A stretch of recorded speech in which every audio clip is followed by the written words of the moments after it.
Казанның 2-нче Муром урамындагы күл бу. Ул монда 30 ел бар инде диләр, ләкин элекеге мөхитне хәзер сагынып искә алырга гына калган. Балык тоталары, үрдәкләр, казлар бик күбие, су кыйналары монда бик чиста мотор күлие бу. Элек үрдәкләрне санап бетерә алмасалар, хәзер 2 пар гына калган. Элекеге кебек күбрәк тә булырлар иде, ләкин күлгә кайберәүләр ел дәвамында шуп ташлый. Аны, конечно, мен менә үзем лично күргәнем юк, аны кем ташлаганнарын инде. Но үткәндә, балалар белән үткәндә инде, элегрәк җиткәндә пакетлар күрәбез инде. Бу хәлгә аптыраучылар үзләре үрнәк күрсәтергә була. Әлеге мәне 9 май җиңү бәйрәме көнне уздыралар, анда бары тик яшьләр генә катнашкан, 10га якын кеше һәм барлык чүпләрне ашлай ярдан барысын да чыгаралар. Әлеге эшкә Илдус Низамиев белән аның иптәшләре алынган, яшьләргә әлеге идеяны ул җиткерә. Мусор жата, һәм да мусор итәргә ярый дип, бутылкалар, пакетлар ташлап китәр. Ну и в основном камыш инде. И шул мусор бөтенесе камыш арасында.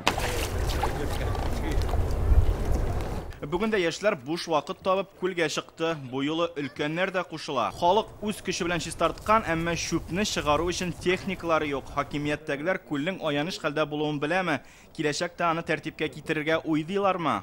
Хәзергә Казандагы су объектлары һәм яр буе территорияләрен бары тик җәй айларында гына карап тәртиптә тоталар. Әлеге сулык тирәләрен дә җәйге чорда җыештырачаклар. Моның өчен җаваплы подрядчы оешма май ахырында аукцион аша билгеләнәчәк. Шүпләрне киләсе атнада чыгарачаклар.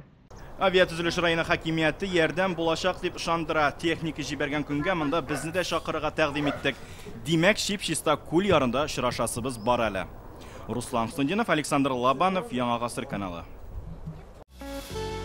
Авыр һәм мөмкин кадәр илә булу соралган вакытта ТНВ телеканалы тамашачыларга яраткан фильмын кабат карау мөмкинлеген бирә. Хәзер "Синең күзләр" фильмы ТНВ.ру сайтында бар. Бу көннәрдә өйдә булыйк.